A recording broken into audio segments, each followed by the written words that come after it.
Champions ট্রফিতে সবশেষ আসরে সেমিফাইনাল খেলে বাংলাদেশ দল। আইসিসি কোনো টুর্নামেন্টে সাফল্যের দিক দিয়ে এটি সর্বোচ্চ অর্জন টাইগারদের। সামনে আরও একটি আসর। হাইব্রিড মডেলে অনুষ্ঠিতব্য পাকিস্তান আরব আমিরাতে এবার বাংলাদেশের লক্ষ্য কি?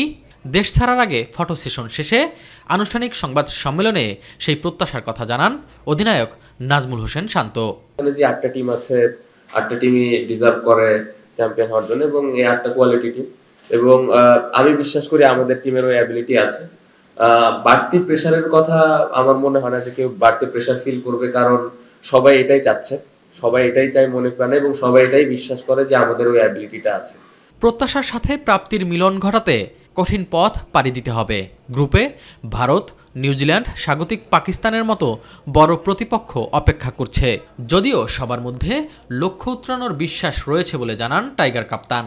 লাস্ট যে চ্যাম্পিয়ন্স ট্রফিটা আমরা খেলেছিলাম ভালো একটা মেমোরিজ ছিল, সেমিফাইনাল খেলেছিলাম, অবশ্যই এটা বাড়তি একটা অনুপ্রেরণা দিবে আমাদের। ওভারঅল আমরা যেভাবে প্রিপারেশন নিতে পেরেছি সোফার আলহামদুলিল্লাহ, বিশ্বাস করছি যে ভালো অবস্থানে যাওয়া সম্ভব। টুর্নামেন্ট শুরুর আগে প্রস্তুতি নিয়ে প্রশ্ন উঠেছে। বিপিএল এর পর কোনো ওয়ানডে না খেলেই আসর শুরু করতে যাচ্ছে টাইগাররা। এ নিয়ে কোচ ফিল সিমন্সও পুরোপুরি সন্তুষ্ট নন, তবে অধিনায়ক শান্ত ইতিবাচকই থাকতে চান। মনে হয় না কোচ এরকম কোনো কিছু মিন করেছে।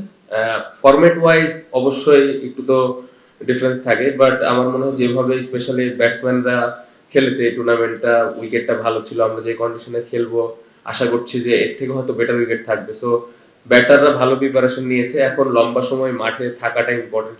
19 ফেব্রুয়ারি শুরু হবে চ্যাম্পিয়ন্স ট্রফির এবারের আসর। পরদিন ভারতের বিপক্ষে ম্যাচ দিয়ে টুর্নামেন্ট শুরু করবে বাংলাদেশ। এস এম আরিফ, মাই টিভি, ঢাকা।